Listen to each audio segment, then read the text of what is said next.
don't have even a chance to visit their constituency and all. So it is a very diversified country. Right. And the fact that we have a democratic system which functions, Right. the MPs have a perfectly good relationship when they are outside the chamber of the parliament. True. True. When they travel together. Yeah. I mean, this is the strength of India. Right. And again, we sometimes take that, oh, this is, first of all, whoever it may be, whether it's the Prime Minister's job or the Speaker's job or a Minister's job, the test of man comes when he sits in that chair and has to perform. True. I mean, we have had some people whom we thought would be great prime ministers did not show up to be that good, and vice versa. We have had speakers. I mean, Right. I think your present speaker, I genuinely believe everybody in the world whom I have met who's involved in the politics and come across with her has a great praise for her. Right. I mean, So when there was a big question mark Yeah. whether she'll be a good prime minister or not, but she has commanded the respect of almost all parties. Yes, you're right. Because we were talking about investment in India. Yeah. Do you think, and I need your suggestion on Yeah. that what steps you think that India should take make ourselves more investment friendly? Oh, in my view, and I have been saying that for last 30 years, it's not something new.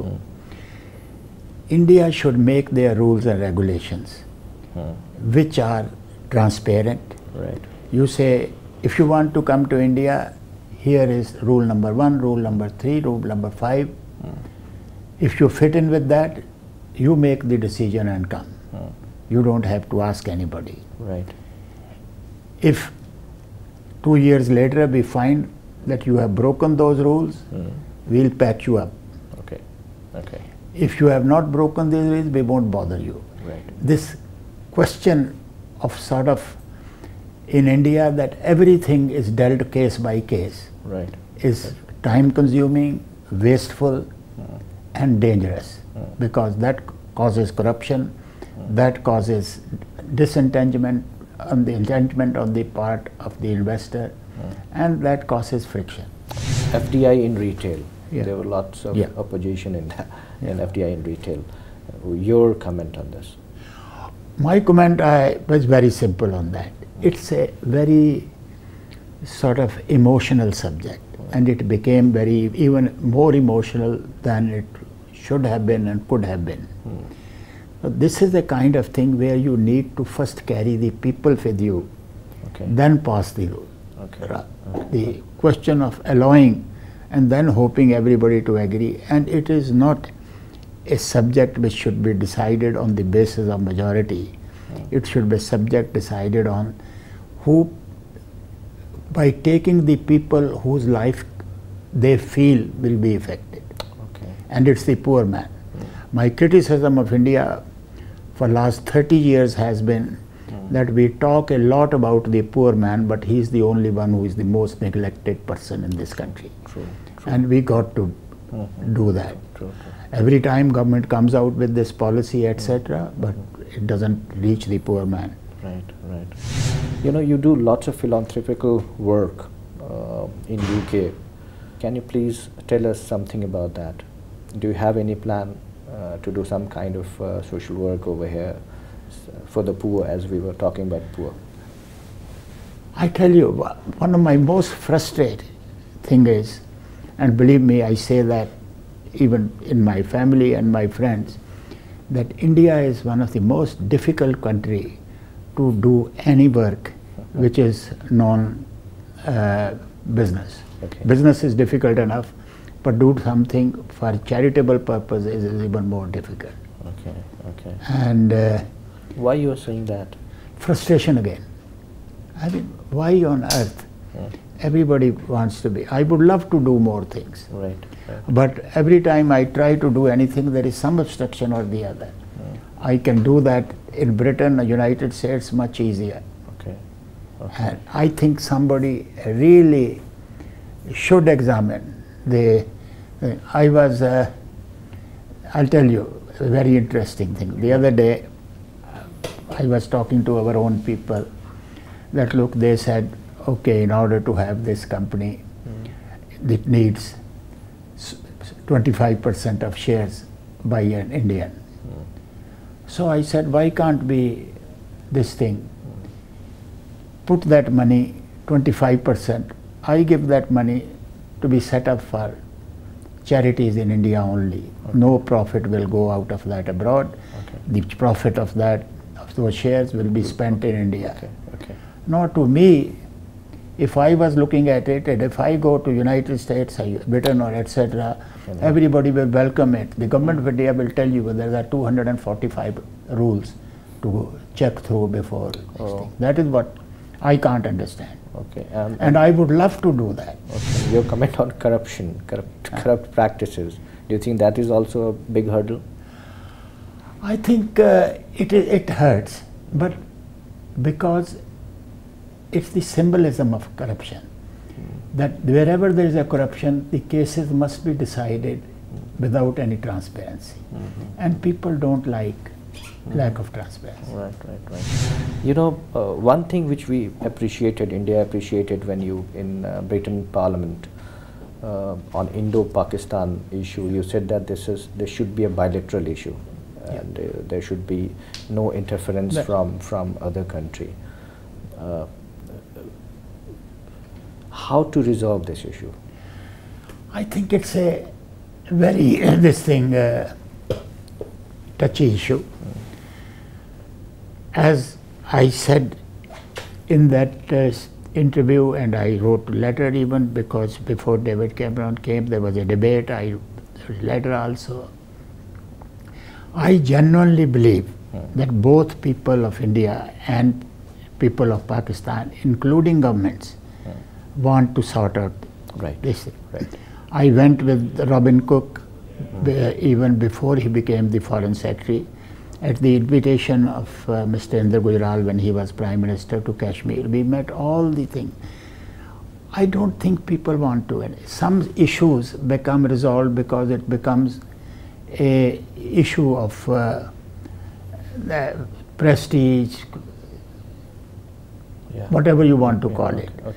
Now, first, I think no foreign government should get involved in that, and that has been my advice, and whenever I have spoken about it, that please don't mess. India is capable of making its own decision, and Pakistan is capable.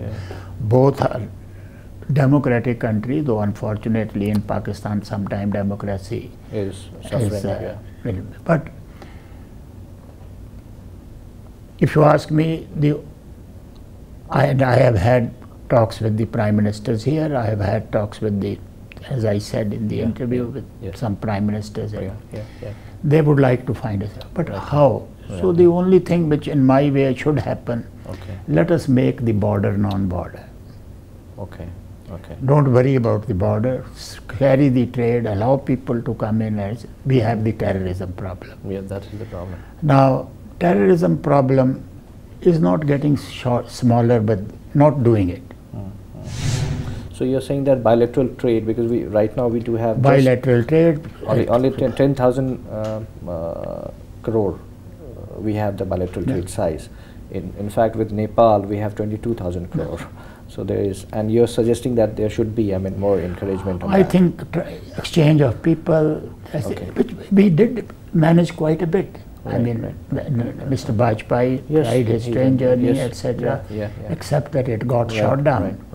And then even after shooting down, whether you blame Musharraf or not, Musharraf genuinely made a lot of effort to find a solution.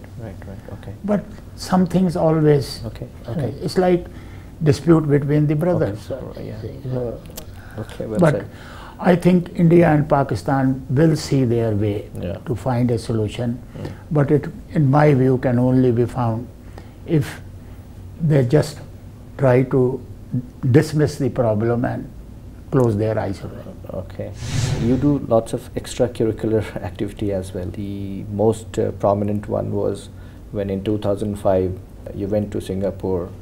At that particular time, French president were there, America and Russia. They also wanted to host Olympiad, but you got it. I mean, 2012 Olympiad of in London, and the major job was in your hand to acquire the land, so many acres of land. How you did that? I mean, we went to Singapore because I was on the board of what they had formed an organization called the London 2012, which the government had set up to prepare the bid for the Olympics in London 2012. Then we went to Singapore to present our case, and so were the other 5 countries. Fortunately, we won. We thought our presentation, this thing, then I was asked there, and then because the time was very short, you know, 6 years, 7 years is very short time to do the Olympiad kind of event. Yes. So they asked me if I would chair the committee which should acquire the land, because we had to acquire 700 acres of land. And not only it was land alone, it was people who were settled in businesses, living there for generations. Yes. So we wanted not by government order of acquisition, we wanted where we can pay reasonable compensation. And the government had the faith in me, and we were successful in achieving that. God has been very kind in the end. That's what happened. Okay, great work. And it was delight to see when it was a very, lot of it was a very, we had to lift 7 feet of sand to wash it and relay it, how dirty it was. I mean, going at the time when we started acquiring and going on the time when the Olympics happened, if you saw that. But I think people also cooperated. You need the cooperation of people. It's a big event, you know, big marketing event. It's the greatest thing which has happened in Britain in the last 25 years. And for branding purpose also, I mean, it's a great work. How New Delhi should bid for Olympiad? What is needed from Indian government? What we should do to get it? We have some very capable people in this country. On the other hand, there are people who have let down the country. I think we have to have the right people, the right attitude, who should be proud of Delhi and not who are just want to be it for fun. Okay. It was really great talking to you, Lord Paul. Thank you so much. Thank you very much. It's always a privilege to be talking to a parliamentary channel of any country, but more so on the Indian parliamentary channel, because it's a country which I love. I always remember I was doing a long interview with the BBC a few years ago, and after the interviewer talking to me about my work in Britain and then in India, he said, Lord Paul, what percentage you are British and what percentage you are Indian? I told him, I said, Steve, I am 100% British and I am 100% Indian. If you can't add up, that's your problem, not mine. And nice to see you as a nephew of a great friend of mine, Mr. Rajiv Mishra, who was, I think, one of the greatest politicians in this country. Thank you. Thank you very much. In our next episode, we'll again come back with a special person. Keep watching Loksabha television.